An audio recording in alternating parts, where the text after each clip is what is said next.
Last May, that video of George Floyd in police custody sparked a nationwide social justice movement. Tonight, we're seeing a much different response to Derek Chauvin in handcuffs. And we have team coverage of the reaction to this landmark moment in U.S. history. We begin tonight with Local 12's Brad Underwood, who's at the Hamilton County Courthouse in downtown Cincinnati. And Brad, a stark difference in just 11 months now.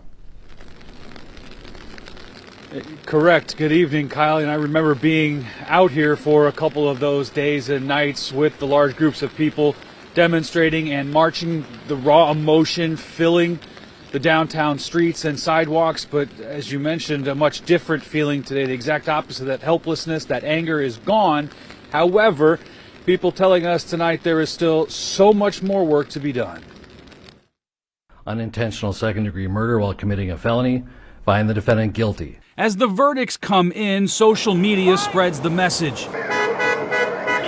Relayed to the streets of Cincinnati by car horns and cheers. It's setting a precedent that you can't just execute American citizens in the street anymore and get away with it because they're black and they're poor. One conviction of a former police officer today is the cause for celebration outside the courthouse by this group of people.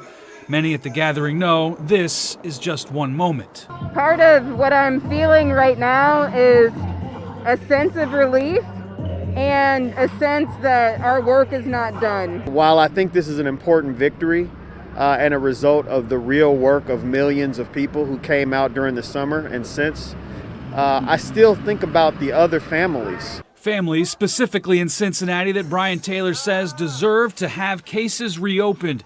Cases of deaths caused by police officers. There's no video, or it was the cop's word against a dead person, or many other factors. And that's why we must insist that, whether it's Paul Gaston's mom, whether it's Antonita O'Neill who's fighting for Dantes O'Neill, or Erica Hicks fighting for Quandavier, that these cases be reopened. Attorney Rodney Harris calls the ruling progress, but he notes it's the exception and not the rule. I think that it was the length of the video and then the other officers, in my mind, is what made the difference in this case.